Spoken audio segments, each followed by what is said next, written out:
I know, it's been the longest time, and I also know that for the last 3 videos I've begun the video and said, I'm so sorry, it's been so long, but I'm about to really commence with passion, and then I haven't. I have been very consumed by pouring into my unschooling membership circle, so you have to forgive me. To trust me when I say I am back for a little season at least. So today my big question is, are you unschooling the right way? Are you ticking all of the boxes? Are you doing everything to perfection? Are you unschooling 100% of the time from dawn till dusk, giving all of the freedom, all of the autonomy to your children? You're not?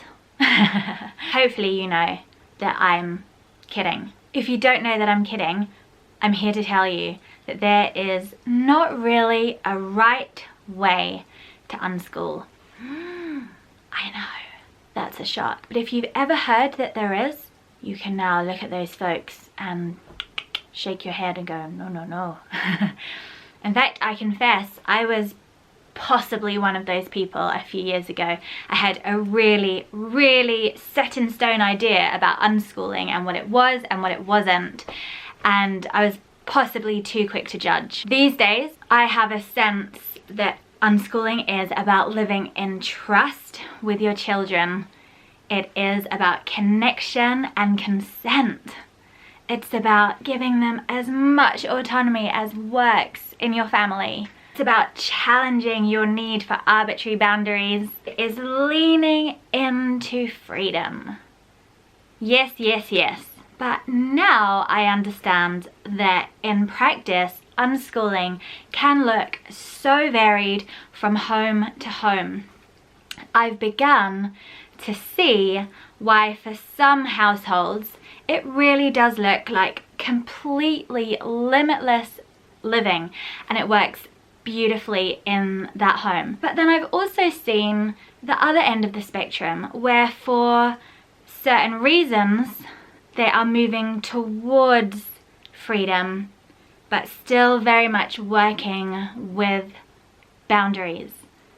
And you know what? It's still unschooling, friends. There will be so much that you don't understand about that home, and actually so much you don't understand about that home too, because a vast amount of what we're dealing with is really quite invisible. The things that can determine how wholesale you throw yourself in to fully child-directed living depends on so many things. Things like at what point generationally you have stepped into healing punitive parenting. If you are literally the very first generation to lean into any sort of trust and connection with your children in your line, in your heritage, that job is way vaster than somebody who over the last few generations have been kind of evolving slightly more each time towards more of a nurturing parenting style. If you are well resourced and have, say, had the chance to access therapy for childhood traumas or other traumas, you're going to be much more able to lean into that trust and that connection. If you aren't dealing with external pressures that are around us constantly through the powerarchy. So if you're not having to deal with racist comments or an ableist society, then you're going to be much more able to be completely limitless. If you have high medical needs, high health needs, neurodiversity in your family, all of this is going to impact how much space and boundaries you are going to be having to hold as a parent. All of those factors, and many more that I haven't named, are all little bits of feedback that come in to your own home and influence how unschooling looks. I call this family wisdom. And family wisdom is like a little gift I want to give you. Say, your family wisdom is made up of everything you're bringing. If you have a partner, everything they're bringing, their individual characteristics and personalities and brain wiring of all the children and just every different member in your family, the home that you live in, the culture that you live in, the community, your neighborhood, the support you have, grandparents, all of this kind of makes up something that is uniquely your own and that nobody else will ever understand.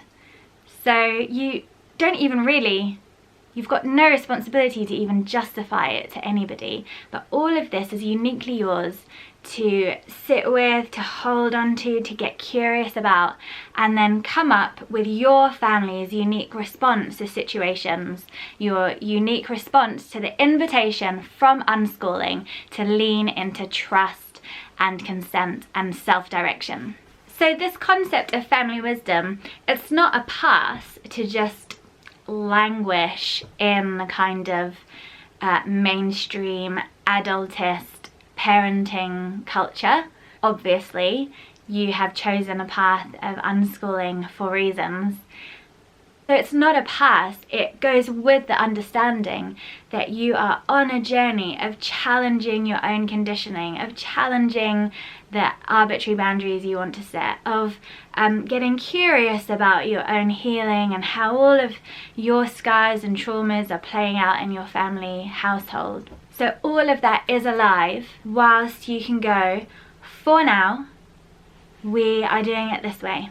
At this point, I also want to mention a couple of things that I think are really fascinating that also provide a little bit of nuance around how quickly and how deeply some people can throw themselves into self-directed learning and how others is a much slower, gentle unfolding. And the first, they're both biological in nature, and the first thing is this idea that your neural pathways, if you want them to groove into new brain patterns, you have to follow up your new liberated thought with action. So it really is a case of, you know, the saying, feel the fear and do it anyway. Well, it's more, probably should be like, feel the fear, assess the risks, know that actually it's all gonna be okay, honor the fear, and then step into the power of a new thought. Your actions reinforce the new thought. So all of that would suggest that it's very healthy once you land upon unschooling and self-directed learning as yes, being the path for your family, really throwing yourself in and being like, yep, and then following it up with action, like faithful action, like I really believe this, I'm gonna act as though this thought is true. That then kind of grooves up your brain really powerfully to really internalize and believe that thought. So there's that whole thing. So leap in, dive in, feel the fear, go for it. And then I want you to hold that like this.